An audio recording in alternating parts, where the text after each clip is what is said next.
অনুৰোধ জনাইছোঁ পিতাকাপি আমাৰ স্বাস্থ্য শিবিৰ উন্মোচন কৰিবৰ কাৰণে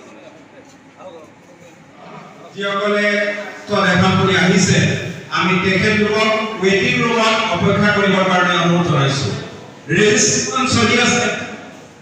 তেখেতলোকক অপেক্ষা কৰিবৰ কাৰণে অনুৰোধ জনাইছোঁ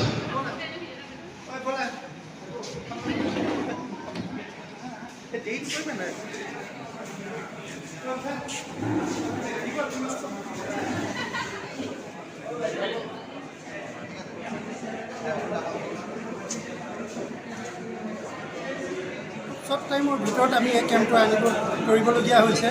ইয়াৰ ভিতৰত এতিয়া আমি বিভিন্ন ডিপাৰ্টমেণ্টৰ বিভাগৰ আমি চিকিৎসক লৈ আহিছোঁ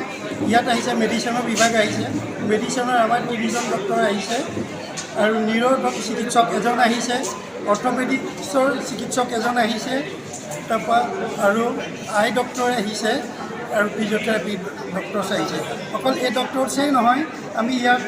এই ৰাইজসকলে যি কিছুমান এনেকুৱা হয় তেওঁলোকৰ কিছুমান চাইলেণ্ট কিলাৰ বুলি ক'ব লাগিব যেনেকৈ মধুমেহ যিটো হয় প্ৰেছাৰ চুগাৰ এইখিনি বহুতে ট্ৰিটমেণ্ট কৰাৰ অসুবিধাত তেখেতবিলাকে ভাল চিকিৎসা নাপায় আৰু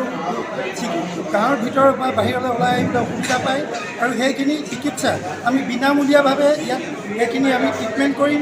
আৰু আমি টেষ্ট কৰিম পৰীক্ষা কৰিম আৰু ফিজিঅ'থেৰাপি ডিপাৰ্টমেণ্টৰ আমি বহুত ইনষ্ট্ৰুমেণ্ট লৈ আনিছোঁ সেইখিনি আমাক তেওঁলোকক আমি ট্ৰিটমেণ্ট কৰিম যিখিনি বিকলাংগ পেচেণ্ট আহিছে তেওঁলোকৰ কাৰণে আমি নিউৰ বিভাগ লৈ আনিছোঁ তেওঁ এতিয়া চাই আছে আৰু ইয়াত এটা কথা যেনে ভাল লাগিছে অকল আমি এইটো বহুত জেগাত কেম্প কৰিছোঁ ইয়াত যিখিনি ৰাইজৰ সহযোগিতা মিডিয়া পাৰ্চনৰ পৰা ধৰি সকলোৱে বহি আমাক খুব ভাল ধৰণে ইয়াত সহায় সহযোগ আগবঢ়াইছে